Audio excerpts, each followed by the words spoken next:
Hello, happy Valentine's Day. Welcome to another edition of Sri's Sunday New York Times Read Along. What an incredible guest we have today, Daniel Jones, editor of the Modern Love podcast, column, and TV show for the New York Times. You can follow him on Twitter at Dan Jones NYT. Our host, of course, is Sri Srinivasan, Marshall Loeb Professor at the Stony Brook School of Journalism and co-founder of Digimentors. You can find him on Twitter at Sri. My name is Neil Parekh. I'm the executive producer and sometimes guest host of Sri's Sunday New York Times Read Along. We are live on Facebook, Twitter, LinkedIn, and YouTube. We're also live on the Modern Love Facebook page. Please comment, please like, please share, please retweet, please tag your friends, let them know about today's show. And without further ado, Sri Srinivasan. Hi, Sri, good morning. How are you today? Good to see you. We're so glad Happy Valentine's Day. Yeah, happy Valentine's Day to everyone. We already have people joining us, Laura Silverman and Pradnya Haldapur, Jonathan Borstein, and we have someone, I can't tell their name, sorry about that, Lorenz Santos from the Philippines, and of course my mom watching from Hastings-on-Hudson, New York. This is not going to be the first Hastings-on-Hudson reference today. As you know, Dan Jones is our guest from Modern Love, and many scenes from the Modern Love TV show were shot in my hometown of Hastings-on-Hudson. Linda Lawrence, Stephen Kaplan, Leah Chang, just a great set of viewers, our regular New York Times read-along family. So we want to definitely get into the show. Lots to cover today in addition to Modern Love. For Valentine's Day, we'll also be talking about, the vote in the Senate yesterday, impeachment number 2, and a special section on Brooklyn, on their attempt to rename streets many years ago. But first, before we do that, let's give a quick shout out to our production team. We wouldn't be able to do this show without Paula Kiger, Steve Taylor, Julia Weeks, and Carla Baranauckas. Paula Kiger is going to be watching on Sri's Facebook page, sharing links to articles, providing context, etc., etc. Steve Taylor is watching on Sri's LinkedIn page. And this week, Carla is watching on the Modern Love Facebook page. For everyone joining us on Modern Love, thank you again for watching. Carla will share links to articles and, again, provide context, answer any questions you might have. So thank you for that. And we also want to recognize MuckRack, Sri, one of our sponsors. Tell us a little bit about the work that you've done with MuckRack, please. Delighted to have MuckRack as our sponsor. We are working on various projects with them. And if you're a journalist, you should get a verified account on MuckRack. It's free. And if you're in public relations or communications in any way, you should check out all their awesome tools. If you'd like to be a sponsor of this show, which airs every Sunday at 8:30 a.m., where we read the Sunday New York Times out loud, please join us. And here's our information right on the screen, how you can become a sponsor. So do email us and get in touch. Thanks very much to MuckRack, to Greg Gallant, Mike Schneider, and the entire MuckRack team.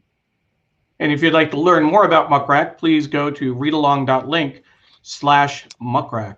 Again, that's readalong.link/MuckRack. And so now we certainly want to spend a little time looking at the paper and see what's on, what all the sections are that we have. So we'll go ahead and set that up. We'll go to the New York Times cam. And Sri, tell us what you have in front of you. Sure, we have lots to talk about today, and here is the New York Times laid out on our kitchen dining room table here. And let's see, the arts and leisure cover is Asian American directors on seizing the lens. The Metropolitan cover story is Brooklyn's big address mess, the solution that sowed even more confusion A project to renumber every building and rename many streets 150 years ago turned into a disaster. Real estate cover is when a tiny home's joys shrink. And as we know, several people in America have opted for traveling via RV or getting out there in a camper. Book review cover is Her Secret Selves, the Copenhagen Trilogy, Childhood Youth Dependency by Tove Ditlevsen, and this reviewed by Megan O'Grady. The Sunday review cover is this the end of the great hate? Loathing Donald Trump has been a passion, an addiction and compulsion. Let impeachment be the last hurrah by Keith Olbermann, who of course has great hate for Donald Trump, but Donald Trump is not done. As we know, he's already issued a statement after being acquitted yesterday. Where the School Stayed Open is the cover of the New York Times Magazine. As districts across the country wrestle with when to return to in-person instruction, the story of Providence, Rhode Island offers a lesson in what it takes to do so by Susan Dominus. And this will be interesting for everyone who has been wrestling with what to do about going back to school. Let's see, the Sunday business cover is Silicon Valley Safe Space. Slate Star Codex was a window into the psyche of many tech leaders building a future. Then it disappeared. What Reddit does that the government doesn't. Unable to get answers from state and federal agencies, unemployed Americans turn to the online forum. Lots of news about the work of Reddit, of course, in recent times with the GameStop crisis over there. And here's a Valentine's Day story. A Candy's return might just put a song in your heart this Valentine's Day. This is about sweethearts, which have new messages this year. And the at-home cover is We're Keeping Our Old Friends Safe. We're letting Broadway and West End come to us. We're giving the kids some chores. It's good for them. That's one of the things we learned, that teaching your kids things like doing the dishwasher is good for them. And we're getting a new winter jacket for the dog. And when we're back from our walk, we'll play a game with flowers and secret codes right in the pages of our newspaper. That's the at-home section. And since we will be looking at Sunday Styles, home of the Modern Love column, let's just take a quick look at it here. Turning a hobby into a life as the pandemic vaporizes jobs, making money into a pastime has become a plan B for many people. And sex talk served up with sincerity.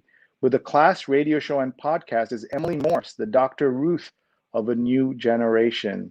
So that'll be interesting to see. And the Modern Love column this week, Being Apart Kept Them Together by Michelle White. I'm sure we'll be hearing a lot about that. Our guest, of course, today is the editor of the Modern Love column. Let's just quickly glance at the front page here.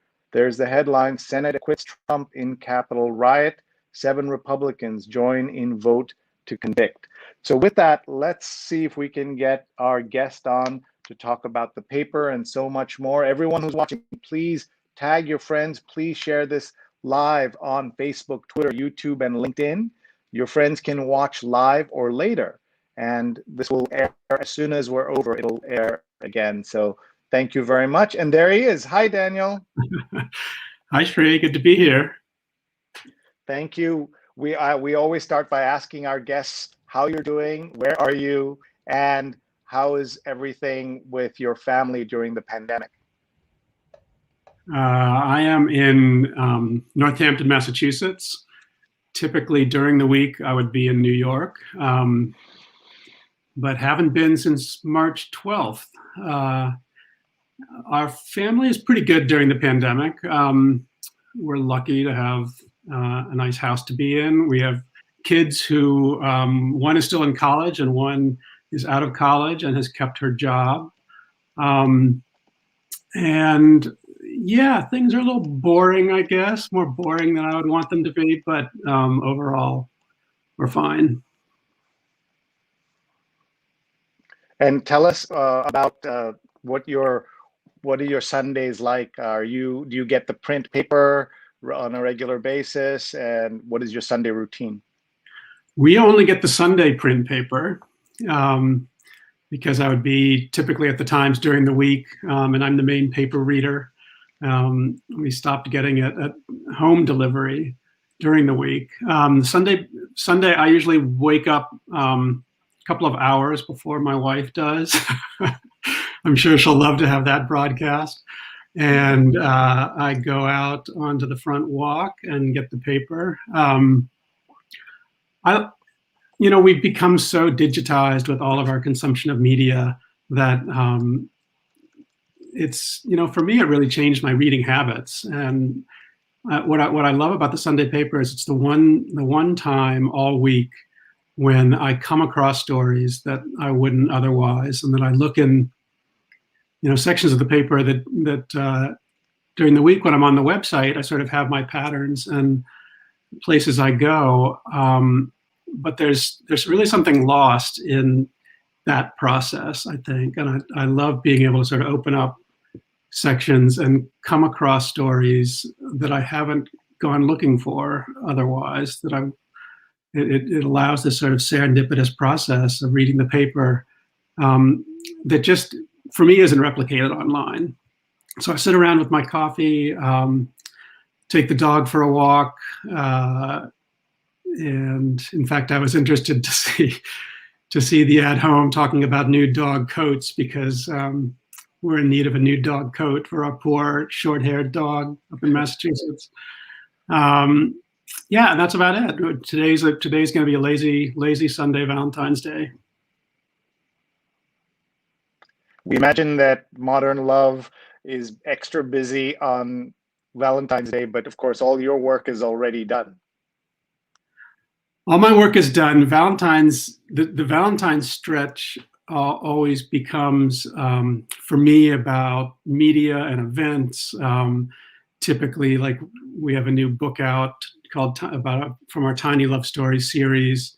So we often, if we have something like that, it can often be timed to Valentine's Day.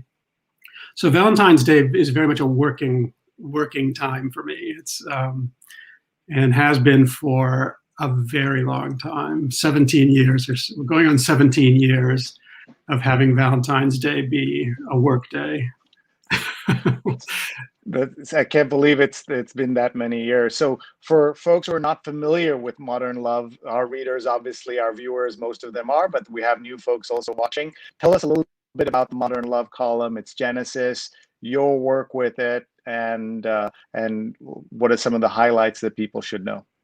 And there's the little tiny love stories. We like to read that on the air when we can, because it's short enough for us to read. Yeah. Yeah. Here's the actual book. How many tiny love stories are in there? 175 in 200 pages. Some have pictures. There's some of Brian Ray's illustrations. How the Modern Love column came to be.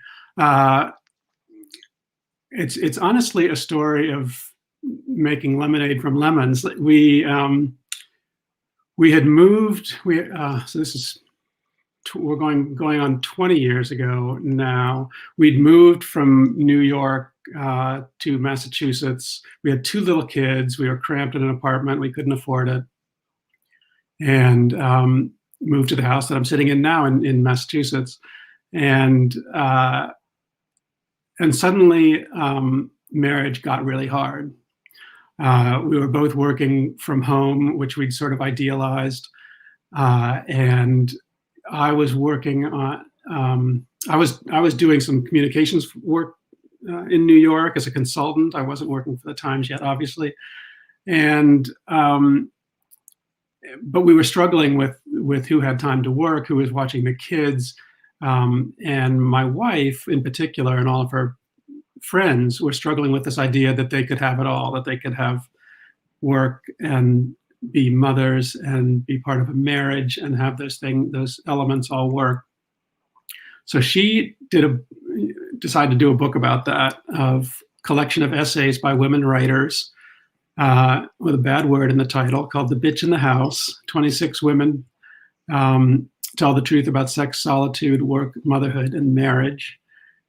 And then that was such a success. It was a New York Times bestseller, that it opened the door for me to do a companion volume by men and that was called The Bastard on the Couch. That was all men writing about their issues in marriage and relationships. Anyway, those books, especially done by husband and wife, got a lot of media attention. And Trip Gabriel, who's now been a national reporter, an education reporter, a political reporter, but at that time was editing Sunday Styles. And they did a story on us. And shortly after that, he said, I want to start a column that essentially extends and broadens and carries on the work that you and your wife did in these books. And I want to talk to you two about editing it. And we couldn't really say no. And I, particularly at the time, was unemployed between projects. And my wife was working on a novel. So we were totally intrigued by that. And over the months that it took to figure out what it should be and to sort of come up with a prototype, she dropped out because we realized it was really a one-person job, not two. Better as a one-person full-time job than two people half-time job. And so she dropped out. I took it over, and then it launched October 31st, 2004, with the expectation, honestly, I asked Trip at the time, how long. I was a little concerned about my job security and what would be next. And I said, how long do these things typically last? And he said, I don't know, a couple of years maybe. So I did not realize I was signing up for a now 16 going on 17-year gig, but I couldn't be more thrilled with the result. Yeah, that's an amazing story. Patricia says, Modern Love is heartwarming. Didn't finish the series, but each episode I watched was eager to see another one. Look forward to finishing the series. Love rock. So talk about that. What started as a print column and an online column has become a franchise. So tell us about the rest of the franchise. Yeah, there were attempts along the way. I mean, first it was a column for years. But when you have these stories that are real personal stories and vulnerable and compelling, and people want to make more of that. People want to. There's an interest, always in, well, what else can we do with this? And so at one point we did a series of animations. And this was done within the Times, where they would re-interview the writer to get them to tell their story in sort of an audio version, and then they would hire animators to do little 2 or 3 minute animations. They were totally delightful, and that lasted for maybe a year or so. They did a dozen or 15 of them. Then there was interest in. And they did an early podcast version that was really just it being read. And that was also done within the Times before there were really podcasts of any sort of popularity like we know today. That lasted for a couple of years and then faded out. But these were all sort of in the early years when there wasn't really a big archive of stories yet. And it really began to take off in terms of a franchise when when the podcast started, which was done at that time as a partnership with WBUR in Boston. The Times did not have an audio unit at that time. It's hard to believe, but that was 5-6 years ago. We didn't really have in-house capacity to do a podcast of Modern Love. It never really came up, and it was so WBUR's idea to do a podcast version and have actors read these things and interview the authors. So that sort of took it to one level of exposure. And then this TV show with Amazon, it came out in October 2019, but it had been years, at least 3 years before that, when Amazon was first interested in doing it as a show. And it was, quote, in development for those years, but in development really meant nothing was happening. Like nothing was really happening for those years. And there were some changes at Amazon Studios and who the studio head was. But it was just a project that was percolating there with a bunch of others. And then when they decided to go with it, it was off to the races. They gave it the green light, and immediately with scripting and casting and timelines, and it was a matter of I don't know, 8 or 10 months or something, I think, after that we were all actually on set and shooting. And I worked as a consulting producer on the show, which I think can mean a lot of things. It can mean very little or a lot. And in my case, I just inserted myself into it as much as I could. I loved the process. It was filmed in New York. I would skip out of work and go be on set. They stuck me in as an extra in a couple of episodes. Acting is not something I'm very good at, so they sort of humored me with that. And then I, went out to Hollywood and promoted it. It was just, it was really a blast from start to finish. The second season was supposed to be shooting in New York City in March. That shut down like almost all of Hollywood. But miraculously and through a ton of work, Amazon figured out a way. Hollywood came up with COVID protocols, and they figured out a way to get it shot. And that'll be an interesting story when it comes out and is promoted, to tell the story of how it did get made. But season 2 is in the can and being edited, and I'm not sure when it'll come out, but we'll find out within the next few months, probably. So your cameo roles, which episodes are they in? Can people find them? Are you in there long enough for us to see you? In season 1, I'm in episode 4. Very briefly, there's a diner scene with Tina Fey and John Slattery and their actor children, and there's sort of an argument at the table, and I'm sitting behind John Slattery. So if you sort of look over his shoulder, I'm the diner behind him. And because I'm such a good extra, nobody notices me, which is what you're supposed to be as an extra, And I'm so unnoticeable that the first time my son saw the show, just before that scene, I said, "I'm in this scene." And we watched the scene, and he said, "Where were you?" So I was an ideal extra. And then I have a more prominent role at the beginning of episode 6, which was directed by Emmy Rossum. And in that scene, I'm called a featured extra, which is the next level up of extra, where I think I'm in the credits at the end. But that was walking down the sidewalk, holding the hand of a 7-year-old girl who's supposed to be my daughter, as the main actor, Julia Garner, walks the other way and looks at us enviously because she had lost her father at a young age. And it's no more than 10 seconds. And it literally took 4 hours of walking down the sidewalk in very cold weather to get that shot. Well, I have seen the the Tina Fey, John Slattery episode, and I did not, unfortunately, see you. But now I'll have to look for you in this other episode as well.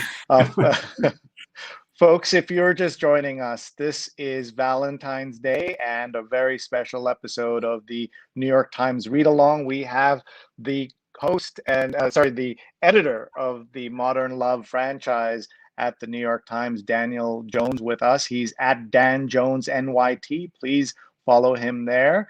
And he is the editor of the Modern Love podcast, column, and TV show. And we are on every Sunday at 8:30 a.m. Eastern, looking at the New York Times Sunday print edition and talking about the news and so much more. And we're going to give you a chance to ask any question of Dan. Please put them in the comments. And also, what is your favorite Modern Love column or podcast or episode? And any questions you would like to ask him about that would be great. I need to ask Dan. I believe that at one point the column about how Shamu saved my marriage was the most read, most emailed article in the history of the New York Times. Have other columns exceeded that in popularity? And remind people about the Shamu column, please. The Shamu column, which is written by Amy Sutherland, I believe the title is "What Shamu Taught Me About a Happy Marriage," and it was about a marriage that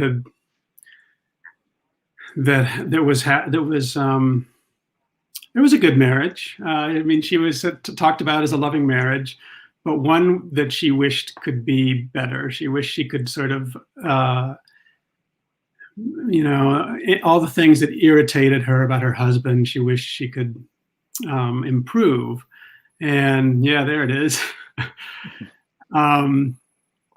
I love the illustration too.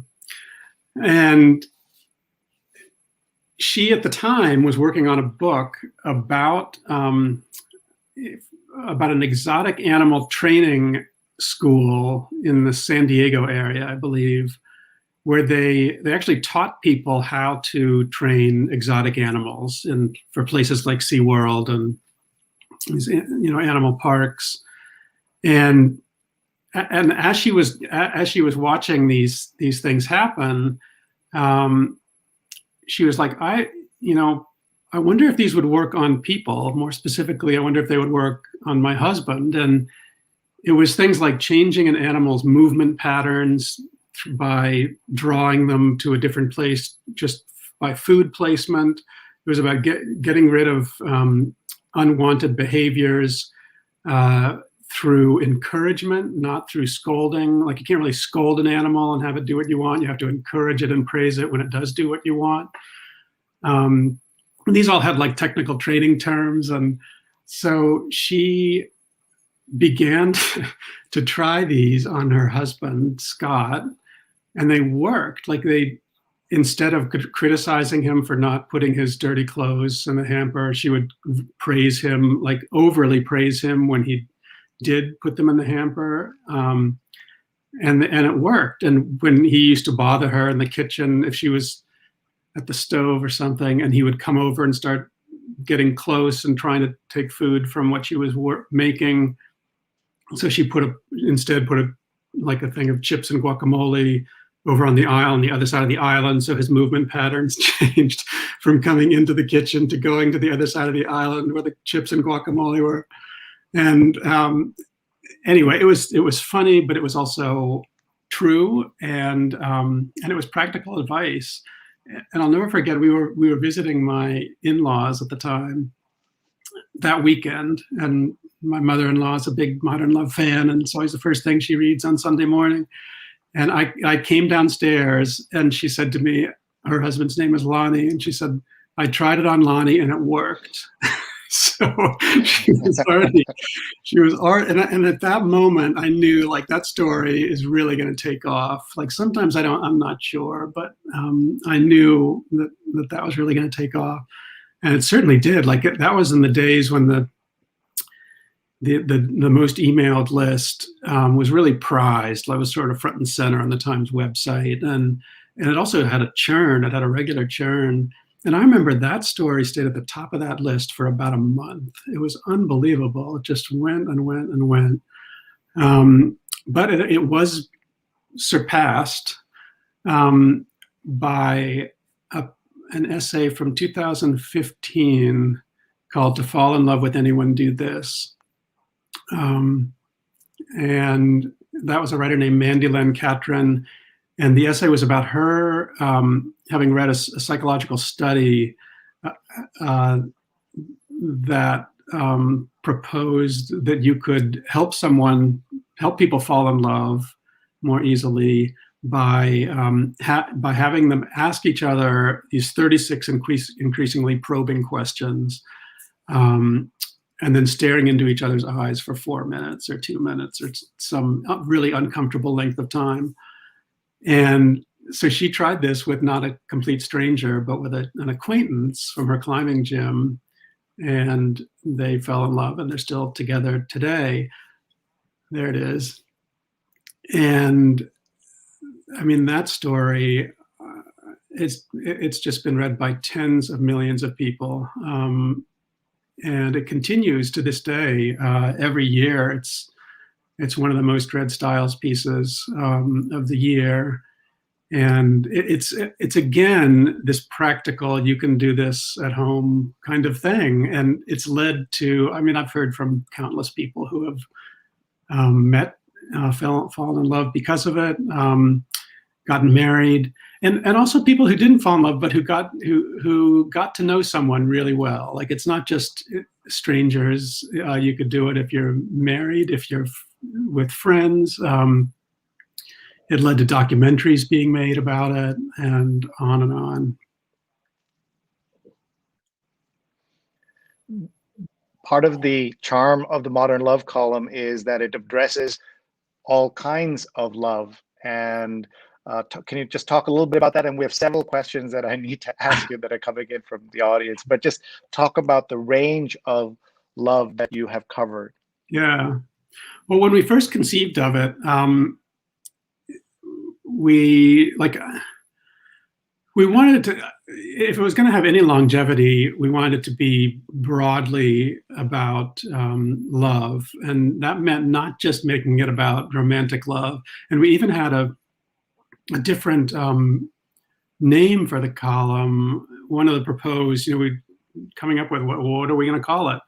It seems obvious that has always been Modern Love, and it has, but at the time we were like, well, what are we going to call this thing? And one of the names was Truly, Madly, Deeply, as the column name, but that would really be limiting it to, I think, to romantic love. And it was important. It was important to have it be broad enough and to represent all different kinds of love. And romantic love, is not. Honestly, like some of the most moving pieces I think that we published are not romantic love. They're parents and children and those sort of blood bonds that really can sort of be so devastating when there's loss and all of that. So we wanted to include, any kind of bond between people, and friendships and parenthood. And the one place we didn't want to go was a love of a book, or a love of a place, or a love of an object or an activity, because we wanted there to be the complication of opposing forces. Like the book isn't going to love you back or not love you back. So we wanted it to be human love, and then the other decision we made was to invite submissions from anyone, basically. And that was also a little fraught, because the other way to do it is to commission work, and that's how my wife and I had done the books, was to go to writers have lived certain experiences, or find out what they want to write about. And there, you're working with writers who know what they're doing, but you're also limited to a certain pool of people, and to ideas that you have to come up with. So we just, I just thought, let's open the floodgates. Let's have an email address and see what comes in. And I think to the extent the column stays fresh, it's because of that. Like the stuff just pours in, and it pours in at a rate that exceeds our ability to get to it. Like my other promise was, we'll get back to everybody, and that's really being strained these days. The TV show and the podcast have exposed the name Modern Love and the column and the idea of these love stories and storytelling to the world. Amazon, and the Amazon show in particular, is a global thing. It's really popular in places like Brazil and India and Japan and Spain and Italy. And so people start reverse investigating, what is this? Where did it come from? Oh, there was a podcast that it came from. No, it came from a column in the New York Times. And then they go and find that column, and then they think, well, I could tell my story, and Anne Hathaway could play me. So the stories have just poured in, and we haven't quite solved. We're still trying to get back to everybody. There are two of us now who read these and try to figure out what to publish. But that's our current, problem. How do we keep inviting everybody to submit and tap into that sort of rich global experience, but also with our limited resources, be able to read it all. Well, thank you. And folks, you're watching our conversation with Daniel Jones. He's Dan Jones NYT on Twitter. He is the Modern Love editor at the New York Times. Diane Stefani, who's watching from Margate, says Happy Valentine's Day. And now I'm just going to read you some of the questions that have come in. Here's a question from Singapore. Kalpana says, I really enjoy modern love stories, but I do have a gripe with them. Many of them are heavy. Stories of love that are tinged with sorrow and sadness. I rarely read modern love pieces that feature stories based on humor and comedy. Does Dan have a take on this? Yeah, I won't disagree. The stories are weighty often. I think it's in a way easier, and people are more drawn toward writing about experiences that were really emotionally powerful for them, and it's an added skill to carry off a story that's light and funny. But those, for that reason, are more valuable. To be able to have a piece that really works, that's funny, like a sense of humor it seems easy, but is much harder to pull off a funny piece and have the audience be on board with it and not feel like you're being flip or insulting or whatever. Like the audience read on funny pieces is much more unpredictable than the more sincere. I think of them as meaningful, I guess, more than heavy. But the stories that I think readers really respond to, at least in my experience, are where the story is often the most important in the writer's life, and they're really invested in it. And over the years, that is what has consistently, been the hallmark of the Modern Love column, and what people identify with it. With the podcast, it makes people cry. With the TV show, it makes people cry, and that doesn't mean that things can't be funny. I mean, after all, the two most popular essays that I just spoke about, neither were heavy. They were both funny, and they were both light in a way, even though I think they were smart and sophisticated. That said, if there are three essays that were, far and away the most popular that we published, the third of those was the most devastating, one of the most devastating that we published, and that was by a children's book author named Amy Kraus Rosenthal, and the piece is called "You May Want to Marry My Husband." And Amy, when she wrote that piece and sent it in, was near death from ovarian cancer, relatively young. I think she was in her early 50s, and wrote an essay in the form of a dating profile for her husband for when she has died, so that he could find love again. And it was a really powerful. There it is. Yeah, I love that Brian Ray illustration too. Oh my God. But that piece just it hits so hard. It's so devastating. It's not done without a light touch. Just to her, she has a sense of humor about her about presenting her husband in this way, and essentially trying to sell him to someone, to some woman, for after she has died.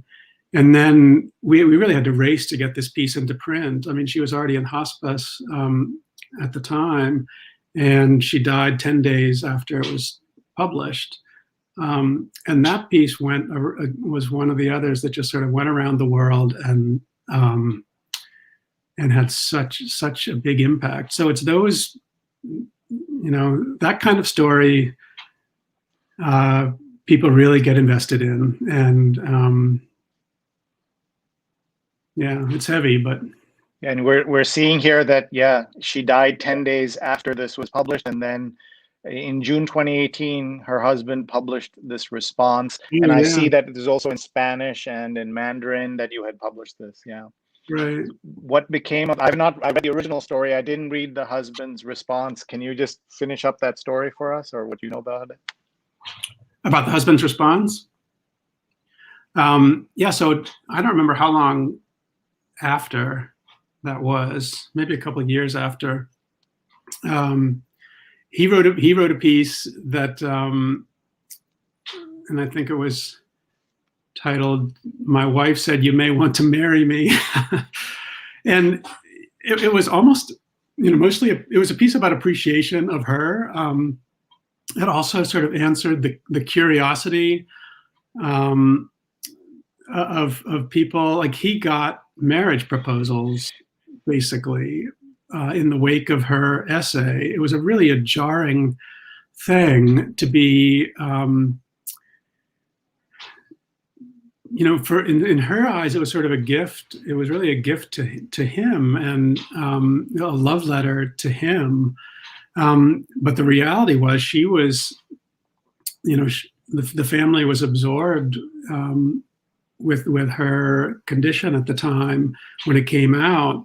And I think it was jarring to have this response from readers, this complete outpouring, and have this essay become this, international talking, subject that people were kind of obsessed with. And at the same time that they're dealing with her deteriorating condition.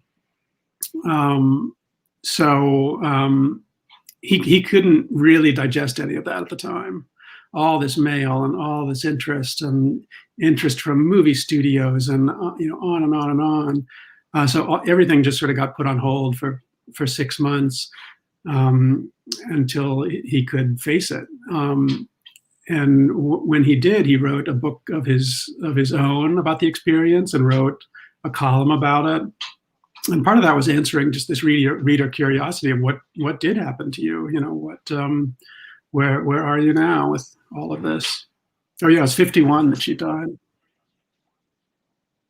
We're getting lots of comments about how moving that column was in the entire story. And our friend Pradnya says that she's crying. Let's see, some other comments are coming in here. Veronica says, "My husband and I read it as a ritual every Sunday, now from Montevideo in Uruguay." Oh, nice. So you're reaching all over the world, as you know. Yeah, as you know.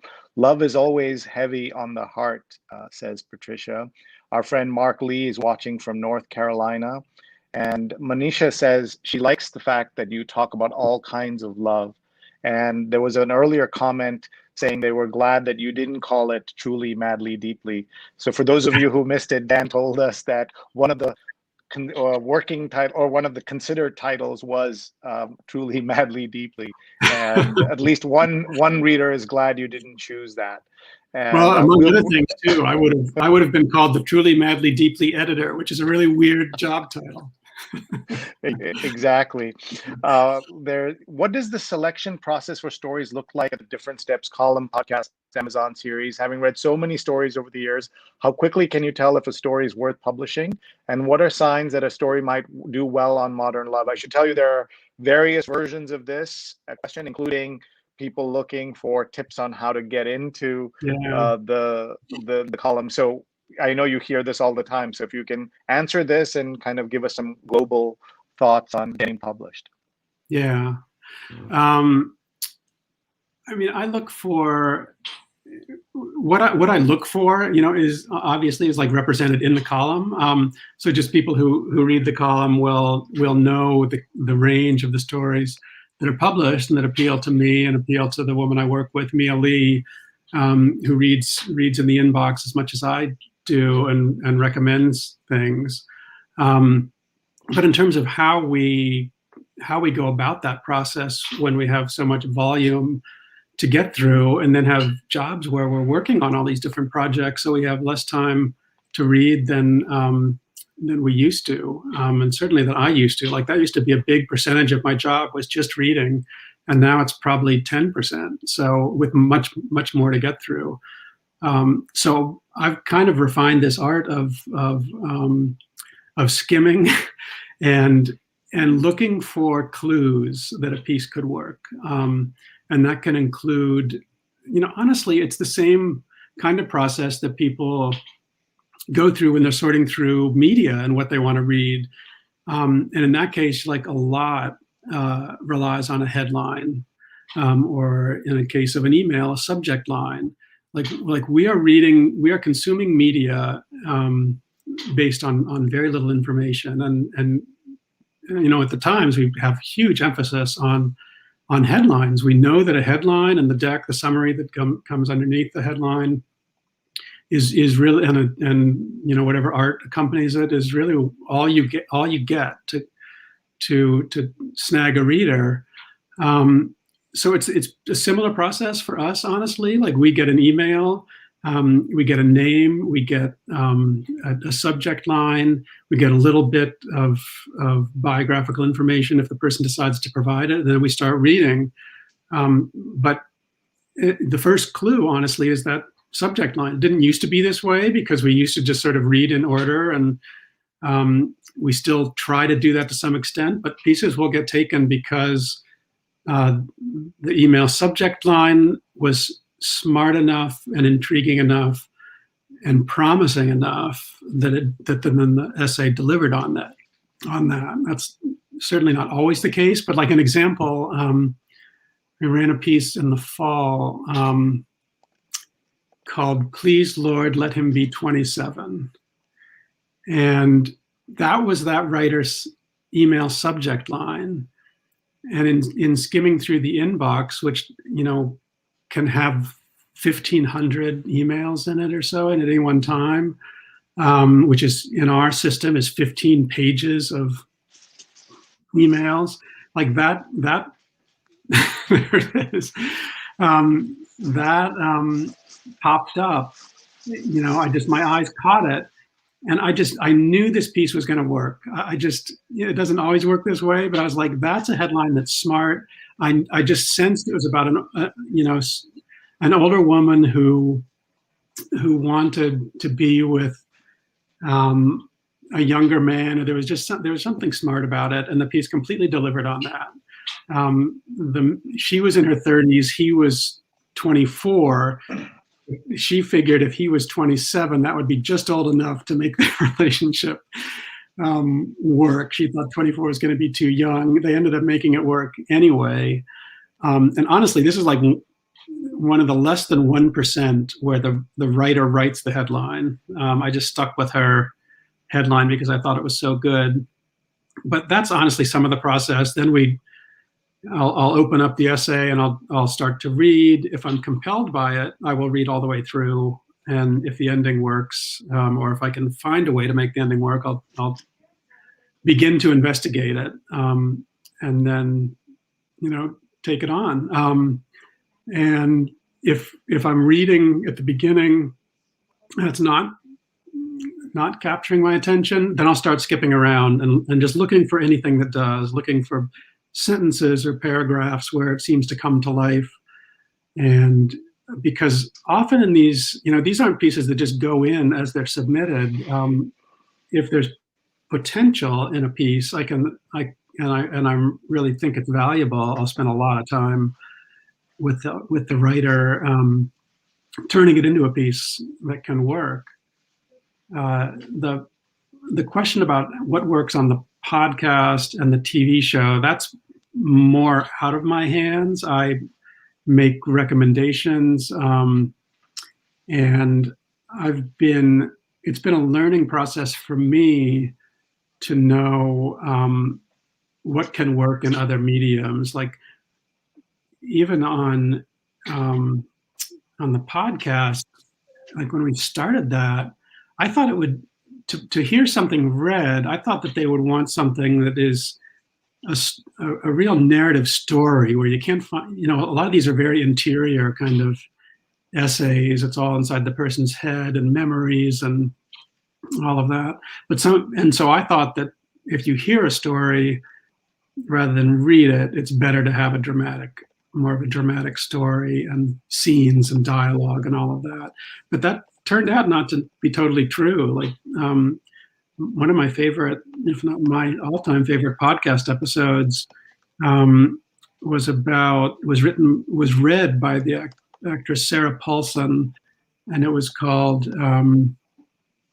Open Adoption, Not So Simple Math by a writer named Amy Seek. And it was about giving up about having her child adopted. She was in graduate school, and so she had made this adoption plan for her child, but didn't realize the impact of what being involved in an open adoption, the complication of being involved in an open adoption and seeing her child raised in a different family, and how that would change over the years, and what her feelings about that would be. But it was very interior, but it was so powerful. It's a very powerful essay, and even a much more powerful as a podcast episode. And similarly with the TV show, like I was surprised by, I recommended essays that ended up getting used, but sometimes very subtle shifts in relationships that work on the page that I was surprised that they would attempt in the TV show. The Tina Fey, John Slattery one was one of them. Like it's a very subtle shift where they decide to stay together in their marriage. And but I just, the joy in that for me has been seeing how these professional people, creative people, can work as a huge, team. There'd be 100, 120 people on set sometimes, and all these people contributing to make this story new and moving and interpreting it in different ways. It was fantastic. Folks, you just heard some great tips on how to pitch your story for the Modern Love column. So please tag a friend who might be interested. He or she can watch this as soon as this is over. This will run on all our channels. We're live on Facebook, Twitter, YouTube, and LinkedIn. This is the New York Times Read Along, which we've been doing for more than 5 years. Here's a nice comment from Christine, who's watching in Brussels, fan of Modern Love, saying hello from Brussels. And people are linking to, our team is linking to various columns that you've been mentioning, and we'll come back to Modern Love, but we do want to talk about the rest of the paper as well, and we want to take a look at today's column, and maybe you can break that down for us. But let's start by just looking at the paper, and here is the front page of the New York Times. And earlier, Daniel, I had shown you kind of the array of the print sections here all laid out. What do you think of when you consider that here in 2021 we have so much print still in action, at least at the New York Times? Well, like I was saying, I mean, I love the Sunday paper, and it takes me, it changes my brain. It just to be able to flip through it and stumble upon stories. I just love the process. I always start with the main section. I love the way they've redone, I don't know how long ago it was, when they redid the A2 and A3, like it used to be. I'm going to look at my own here.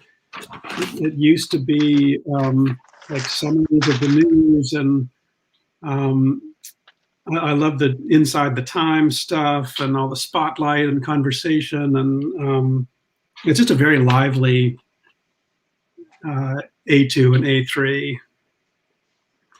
Amy Padnani says, hi, Dan, great to see you. Amy is a former guest of the show. Hi, She's Amy. Obits editor, and she also led the Overlooked project, as you know, that changed the way the obits are considered in the New York Times. And I think you've also done a great job in, as we said earlier, covering all kinds of love, and that's been important. So it's not just what is normative, and that's great that you've done that.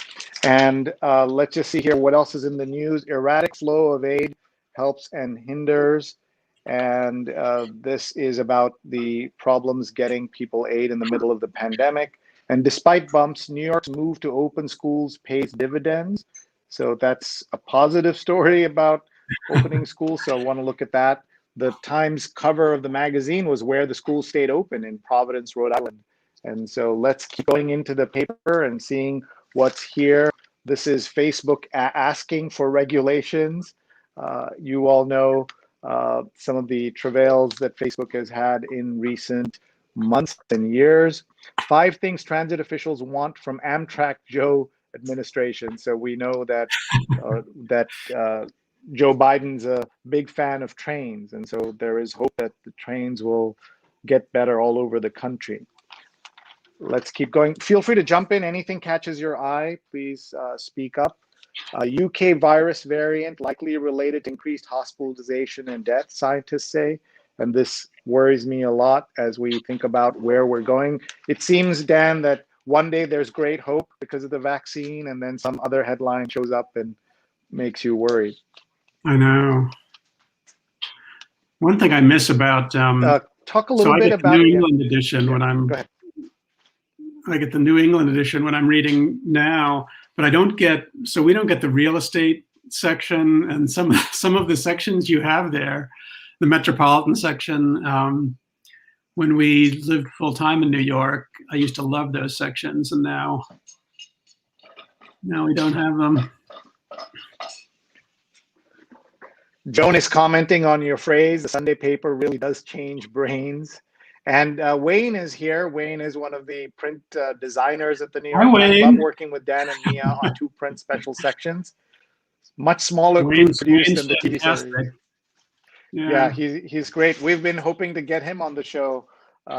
He watches regularly, as does Tom Jolly, the print editor of the New York Times. But we have to get him on the show. Here's an unusual ad. I love looking at ads. First of all, this name of this brand of fan, Big Ass Fan, which has been in, I think, advertising the magazine for many years. But look at this. The airflow leader is a virus destroyer. Is that possibly true? The clean air system. So it's not, I don't think it's just a regular fan. They're called to trying to sell a whole system, but who knows? Primary care doctors give flu shots, but they're neglected in this rollout. Wow, I did not realize that. Primary care doctors not getting the flu shot. In a sleepy Sudan town, Ethiopians fleeing terror are greeted like family. You've done obviously a lot of international stories, and is it, what would you say, if you had to guess, was the percentage of submissions you get that are international, or the percentage that you run that are international? Well, we used to get very few. It's more of a recent phenomenon that with the, like I was saying, with the exposure of the podcast and the television show, that more are coming in internationally. I don't know what percent, but it's a fairly small percentage of what we've run, but it's increasing. And just anecdotally, like what I see in the inbox are especially stories from places like India, the Philippines,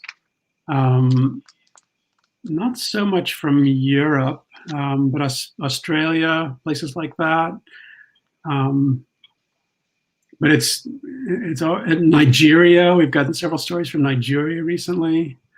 It more makes me wonder where, how is the word getting out to these places? And I have to think it's from the TV show or the podcast. I know the podcast especially has, I think 35% of the listeners are from outside the United States. And that, of course, means that more will then want to submit entries for you. Who else is taking submissions on stories like this, so that if you ever had a friend who submits and it isn't good enough or doesn't fit what you're doing, do you ever say, hey, have you tried this other spot where they take love stories? I don't know of a whole lot of other outlets. There is the in the Well section, they have a column called Ties, TIES, like family ties, that are more about health and family. I'm not sure if that's running every week still. There used to be the Lives page in the magazine, which ended, I think, a couple of years ago. There seem to be fewer outlets for this kind of storytelling these days. There also used to be a lot of online Salon and Slate and online magazines used to run this kind of thing more often. But I don't know why that's seems to be sort of a shrinking market, even as it's something people, I think, have a hunger for. That's true, that lots of people, as just your own success shows. So I'm surprised that more places haven't sprung up. Isidore Singer, who built bridges between math and physics, is dead at 96. And Danny Ray, original hype man for The Godfather of Soul, is dead at 85. Are you an obits connoisseur? I love obits. It's hard to say you love obits, but obits are really stories of people's lives. We say that on the show. We're allowed to say that. I say that all the time. I love obits. Yeah, the book editor who changed what we cook dies at 79. The Joy of Cooking, and I guess she was the editor of the book, and it was met with criticism. Published in 97. Wow. I wonder what the criticism is. I've got to read that story. I remember, what is your connection to sports? There we go. I remember being taken on long before I worked at the Times, so this would have been in the mid 90s. I took a tour of the Times, and the tour guide was explaining how obits are written in advance. And when famous people are of a certain age, that the obits are written in advance. And I remember being so shocked by that, just thinking, oh my God, like they're writing they're just waiting for the person to die. Like they have the thing written, and now they just need to add the cause of death, basically. But makes perfect sense. Here is, by the way, a little history about the first cookbook she shepherded. Became the first comprehensive Indian cookbook for American kitchens. Classic Indian Cooking by the Brooklyn cooking teacher Julie Sani, published in 1980. It is still in print. So she definitely had that kind of influence. I was going to ask you your connection with sports, Dan. Are you a fan? The teams you follow? I grew up in Pittsburgh, Pennsylvania, and it was such a really during the sports heyday in Pittsburgh, when the Pirates had won a couple of World Series and the Steelers had won 4 Super Bowls, and so I've never shaken that. I've been a Pittsburgh sports fan, like Tom Jolly, in fact. Yes. I hope Ben Roethlisberger has one good year before he retires. I know. One more good year, right? That's how you should say it. Interesting essay here. And that's the other thing I've noticed over the years. The Times has more spots where they run essays, analysis. And here's the lead item in the sports section is an essay by my former student, Matthew Futterman. Remember the roar of the crowd for a few brief days at the start of the Australian Open. Passionate fans reminded the sports world of what it's been missing. And then they were promptly shut down because of virus concerns. Wow. And here you go. The Times has a wine club. You're an example, Dan, of your franchise growing as the Times has tried new things. When you see things like the wine club, what does that tell you about what the Times is trying to do. We also saw the recent number of 7.5 million subscribers for all their various products, cooking, crossword puzzles, things like that. I mean, it's been so inspiring to watch the Times recover from, when was it, 2008, 2009, when it really contracted and seemed like it was in such danger. And it's just such a powerful brand. I'm always impressed, especially with the ways Modern Love has expanded, how powerful the branding is on everything, to sort of keep it linked, to make it recognizable. Brian Ray's artwork I should speak about. He's been the illustrator for the column now for more than a decade, and it's such a distinctive look. He's so wonderful to work with, first of all, and he used to be an art director in the opinion section many years ago. He knows the Times working processes and schedules, and but he's such a delight to work with. And he sends, so I will send him the week's essay a week in advance, typically on something like Friday or Saturday or something, and he'll come up with sketches anywhere from 3 to 7 or 8 little, just pen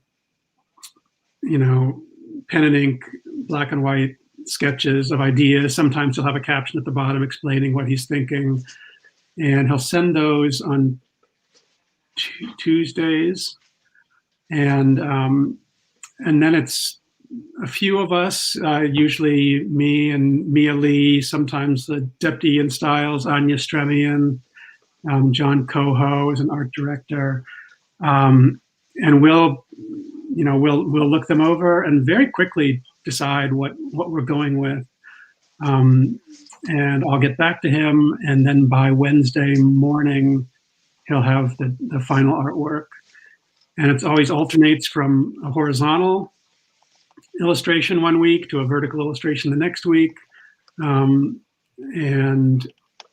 just the inventiveness. It's really sensitive. A lot of these pieces are very sensitive, and he's got to manage not just representing the column, but it can't it can't undermine the column. It can't oversimplify what the column is about, and but it can't just represent. It's really a challenge in terms of how he does this. And I don't know. They make me smile. They make me cry. Like they just the colors, the color palette that he works with all these pastels, and I don't know. He's just really just does such wonderful work week after week after week after week for 10 years. That's awesome, and we'll look at his version for today's column in just a moment. I did want to pull up the social cues column, Philip Galan's, which is a Q&A format, and I'm going to read out this particular question here. No food talk at the dinner table, and I'm going to get I'm going to ask Dan for his answers. There's of course no right or wrong in this, but we're going to put you on the spot. No food at the dinner table. I frequently share meals safely with an old friend who critiques how much I eat. If I finish my meal, she says, "You certainly enjoyed that." She herself eats small portions and usually leaves half her meal on the plate. She's thin while my weight is normal. I take her statements as implicit criticism. What should I do? Wait, what is the criticism? That she says you certainly enjoyed that. Yeah. So it's not clear she's being critical, but she feels like she's being critical. So implicit criticism. Yeah, people don't like to have their eating processes commented upon. Anonymous. Yeah, I don't know. I find myself in the uncomfortable position as editor of Modern Love, as someone people seek out for advice on their relationships, and it's not Right. really something that comes naturally to me.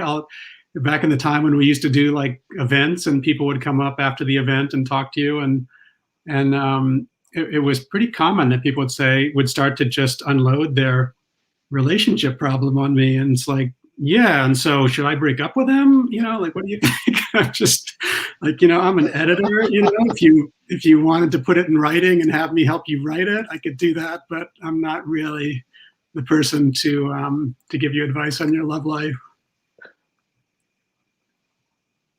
And what Philip suggests is to speak up and say, it makes me feel self-conscious when you comment about how much I've eaten. Please don't. So that's good advice there.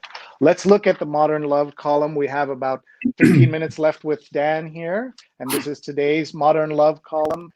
Did you time, is it especially for Valentine's Day? Did you select it, or is this could have run any week? It could have run any week. It was, for Valentine's Day, I do want it to be something that's about romantic love. And I like that this had an upbeat ending. And but it wasn't, there's some that have been much more specifically Valentine's themed, I guess, than this one. But for me, this piece was, it's about a married couple, a longtime married couple, 25 years, who are just so representative of so many people's experience during the pandemic, of having their kids come home, of not being able to go out to work anymore, everybody being trapped in the same place, and what a sort of pressure cooker that can become. And so the husband leaves and goes out to an Airbnb, and the marriage is really sort of faltering. And they end up getting through that and find, sort of rediscovering each other in a way, and ends up in a more stable place, but not a Pollyannish kind of place. They're still recognized that any relationship can fall on hard times at any time. There's no sort of nirvana where you have a guarantee of success. So I like that wrinkle at the end. But mostly I just, and this piece has resonated well. It's getting a lot of readers. It just so captured, I thought, that circumstance that so many families have found themselves in during the pandemic, of having their relationships, in some cases renewed, tested, in some cases renewed, in some cases that it's been too much stress. Thank you. Let's look at the tiny love stories and tell us a little bit about the evolution of this. And what I'd like to do is, if you can see or read this clearly enough, I'd love for you to read this one since it's short enough. Yeah, I can. It's titled "Now I Know Why." After Hazel and I got married at the ages of 20 and 21, I questioned our judgment in choosing to marry so young. When we had a baby soon after, I wondered how I could possibly support a family. In our mid-40s, I thought we were too young to become grandparents, though our grandchildren are lovely. Then when Hazel passed away at 50 from the coronavirus, I finally realized why we got married so young. We weren't meant to grow old together, and I'm grateful for our time. It's by Sean Luke Dado. Wow, so beautiful, so meaningful. And how did these come about? When did you start taking these? And talk a little bit about this. Neil says, "Oh my God, gutting." His comment about this. I had been wanting to find a kind of supplement for modern love, like another way of telling love stories. And this is actually a story I haven't told before, but I was partly inspired by social media, but I'm actually opened up to this. One of my inspirations was the Times Magazine ethicist column, which has, let me see if I can get it here, which has the ethicist column and then has bonus advice by John Hodgman. And I don't even remember when that started, but I mean, there was the ethicist that existed for a long time. And at some point, this little bonus advice, which is kind of a comical, sidebar, began appearing. And just visually, the Modern Love page, I thought, I want a little bonus. Like, I want a little bonus box, a little bonus love story that's short and has its own little headline. So that was the beginning. Oh, here we have a Modern Love ad too. The same page. And I didn't know what form it would take. But my original inspiration was visual. It was there should be a Modern Love column and there should be a bonus story. And then when this my colleague Mia Lee was hired to help with Modern Love, I never would have had time to do another column. But when she was hired, I thought that was the perfect project for her to take on and learn how to do. And now she does the vast majority of it. We edit it together at times, but she does the selecting. They come in through a database, 15, 20,000 a year or so. And she selects them and contacts the writers and calls them and checks them and works them through and gets pictures. The name Tiny Love Stories, I have to credit Corey Sika, the styles editor, for that. We went round and round on what are we going to call this, and we had like micro love and again sort of a slate of name possibilities. And Corey said, "Why don't you just call them what they are? They're tiny love stories." And it was one of those obvious but brilliant solutions. So Tiny Love Stories, we come up with a little headline for one each week. 4 run online. Each week, it used to be 5, but that was just too much work, honestly, to do every week on top of all of our other work. 1 runs on A3 in the Spotlight section sometime during the week, I think on Fridays often, I'm not sure.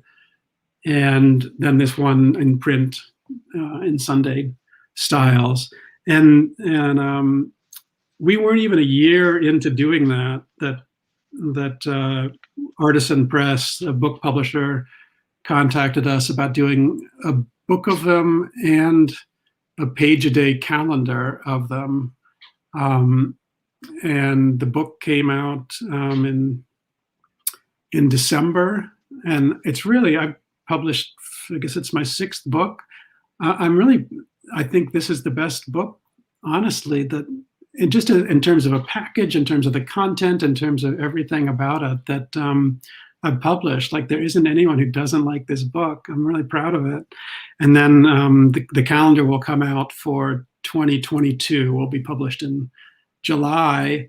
And I'd never conceived of it as a calendar, but we just signed off on the final proofs for that. And again, it's just delightful. Like, some of the stories are timed to the days based on things that are referenced in the story, New Year's Day, and just so that was a fun process too. And I think it's a great little product.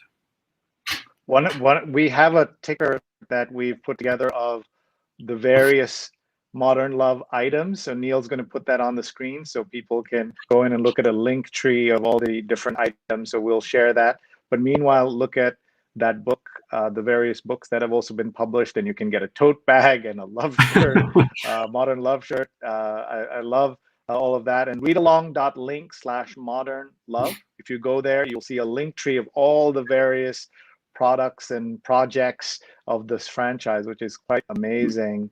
I think apart from the food and cooking sections, and the crossword puzzle, Modern Love, these are some of the franchises that the Times really owns and has done a great job with.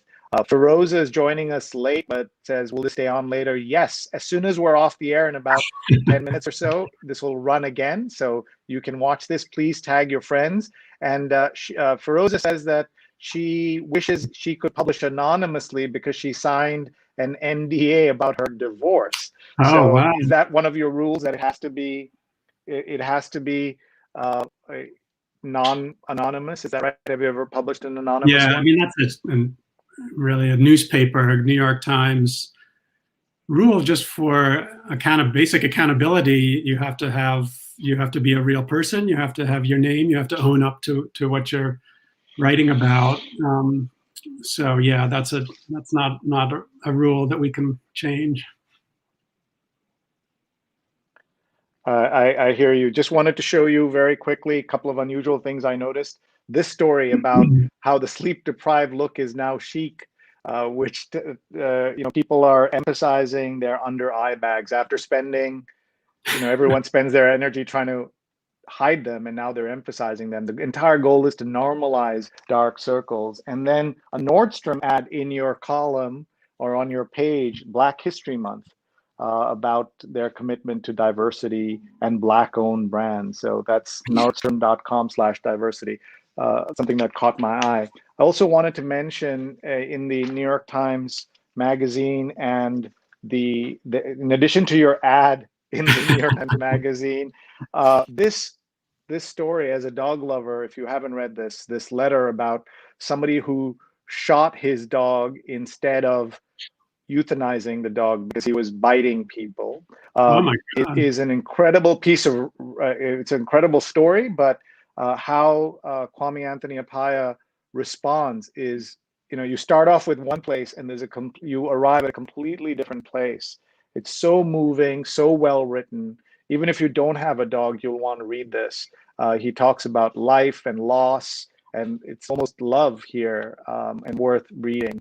And Wow. And it's also a lesson in not judging people based on what you hear. And so this is fascinating. Do you have a comment about the school openings? I don't know if you had a chance to read the story yet about school openings. That's one of the things they cover. And also this article of Ryan Donnelly, also known as Kaws or KWS, who's gone from a tagger to a blue chip artist. This is an interesting story, but do you have any thoughts on the school opening situation? I don't. I mean, throughout this pandemic, I've been just so happy that my kids are no longer in school. I have a son who's in his senior year of college and is doing that remotely. But it seems so. It's such a dilemma. I mean, it's one thing for the kids to be in school, but for the teachers to be exposed, and for kids to go to school and come back to perhaps parents and grandparents. And I'm glad I'm not, having to decide those things, but keeping kids out of school and the devastation of that and isolation of that is really horrible. And the pandemic is horrible in so many ways, but that isolation, like, I think for someone like my age, I'm less affected. It's less of a percentage of my life, but for kids who are in their teens, and it just must seem unending, this isolation. Lorenz says, I love how welcoming Tiny Love Story is to us LGBTQ plus members. I really hope to publish my story, especially here in our country where a lot of us are discriminated. Thank you for giving us such a sweet place to voice out our stories. Beautifully put, Lorenz. Thank you. Thank you for sending very much. Yeah.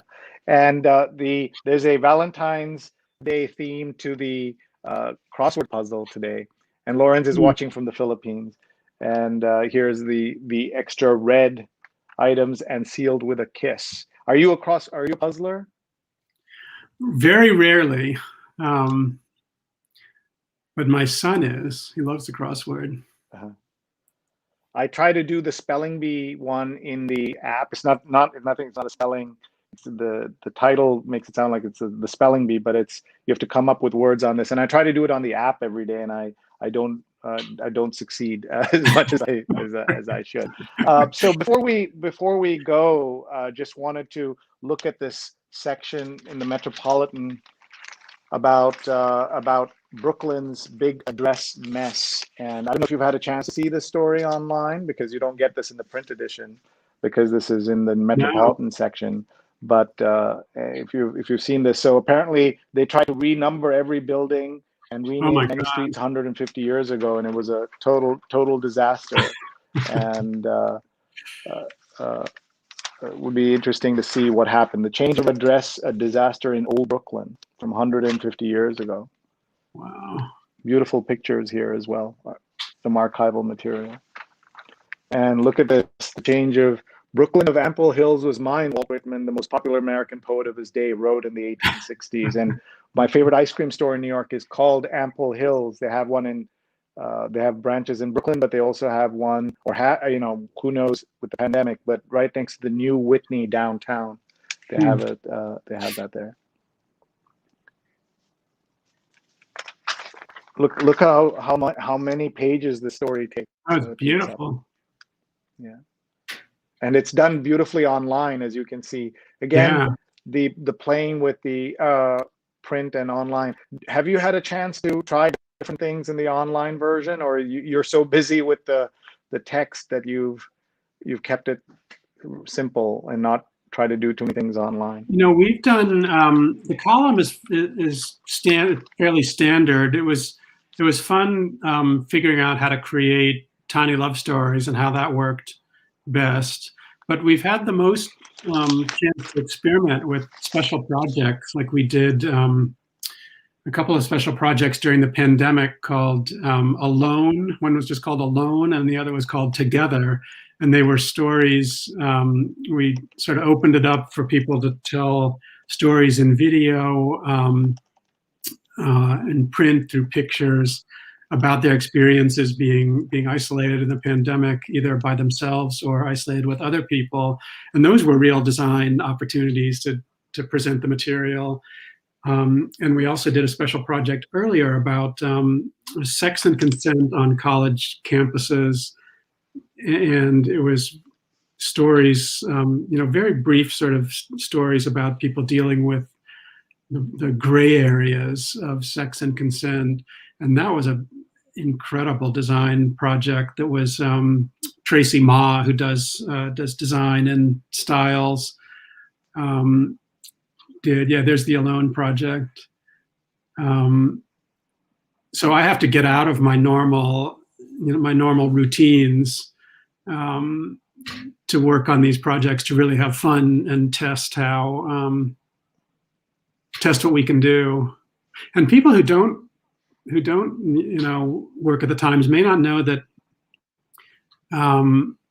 like editors and reporters are doing a lot of this hands-on work. Like putting these pages together is part of the work we do, and we can get help from design people. Sometimes design people start to take it over, art people, but a lot of it is are one-person shops. People taking the material in, getting the pictures, figuring out how to get it on a page, taking it all the way through, and then hitting publish. Thank you, and it's great for people to know that. We have just a couple of minutes left with you, Dan. We want to give you back to your family on Valentine's Day. So tell us a little bit about what are some of the things that you're looking forward to this year, and what is, again, for people who may have missed it, best advice for getting published in the column?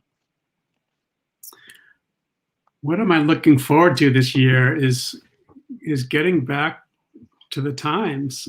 Honestly, I miss the people I work with, and being able to see them in places other than on a screen.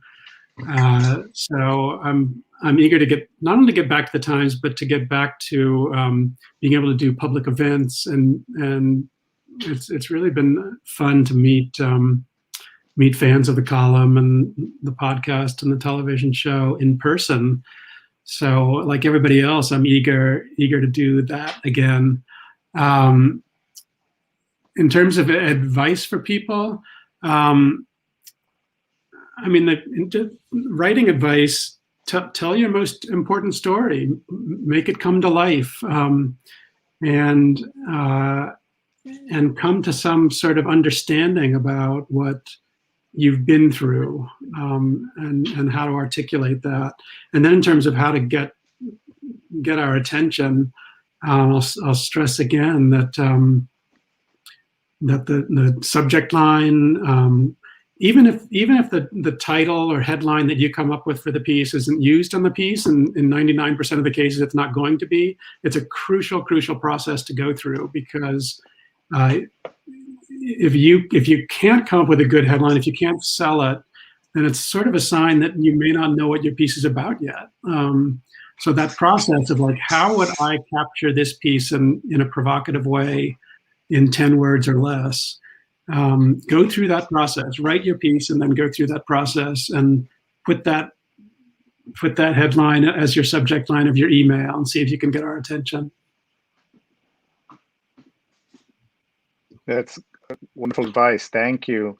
Let's just remind everyone before we say goodbye to our guest. We've got a wonderful show coming up right after this. She's on Call Valentine's Day edition, and we've had a guest on Modern Love right now, but we have two experts. Brianni Cole will be with us, the Future of Sex podcast host, and Dr. Justin Garcia is the executive director of the Kinsey Institute and scientific advisor to Match.com. So different kind of expertise. We've had with us Dan, who's been helping us today. But join us 11 a.m. Eastern. Dr. Sujana Chandrasekhar and Marina Kurian are hosting this amazing show at 11 a.m. Eastern. She's on call on all the channels, and I'm honored to have our team at Digimentors run the production on this show. So that's at 11 a.m. Eastern. And thank you, Dan. We'll just come back to you and just say thank you very much for being with us. And we'll give you a chance to talk about the new book one more time. You can hold it up. Tiny Love Stories is this book that I'm so proud of. Mia Lee and I edited it together. It even has like a little bookmark in it. And it has like Brian Ray's illustrations on the inside, and that's what the pages look like. And these are just the 175 some of the best that we've published. Awesome. Let's tell folks what's also coming up. We have a great couple of shows coming up in the next 2 weeks. We have Elizabeth Becker, who's a former New York Times reporter and author of You Don't Belong Here, How Three Women Rewrote the Story of War. And February 28th is Ron Lieber, who I'm sure Dan knows, your money columnist at the New York Times. And then Cheryl McCarthy on March 7th, host of City University of New York's one-to-one interview show and former Baltimore Evening Sun, Newsday, and New York Daily News journalist. So Daniel, you're setting up a great run of guests in the weeks ahead, 8:30 a.m. Eastern time. Let's talk about this. Tell us about this. Yeah, this is my featured extra role in the Modern Love TV show, episode 6. You can't tell there, but I'm so cold, and so is she, after 4 hours of walking back and forth on the Upper East Side on the same stretch of sidewalk. But that was fun. I being an actor is just it's something that I can't. It is so hard, honestly. Even if you don't have lines and all you're doing is walking around, I have a whole newfound respect for the acting profession after having my little minor roles. Well, congrats on that, and congrats on everything you're doing. We'll just do a shout out to the Spin It Social Hour, our friend Stefan Kaplan, who's been commenting throughout. A guest of our other show about COVID-19, Bob Kendrick, is with us. He's the president of the Negro Leagues Baseball Museum, and he'll be on Stefan's show Thursday at 9 p.m. Eastern time. So please check that out at Spin It Social. And with that, we're going to say goodbye. I'd like to thank Dan and thank our incredible team, Neil Parekh, Carla Baranauckas, Paula Kiger, Steve Taylor, and Julia Weeks for putting this together. This is what the DigiMentors team does. If you have a conference, a workshop, summit, anything you'd like to put together, we've done events for 50 people and for 100,000 people. Your events, I bet, are in between. So please contact us. Digimentors.group is the website, or just email me, sri@digimentors.group or sri@sri.net. Thanks very much, everybody. With that, we'll say goodbye, and we'll see you all next Sunday, 8:30 a.m. Eastern. And this episode with Dan and his thoughts on modern love column will run right away as soon as we're off the air. Thanks very much, everybody. And good night. Good Thanks, day. Ray. Happy Valentine's Day. Take care. Bye, Dan. Thank you. Thank you. Bye. Bye-bye, Dan. Thank you very much.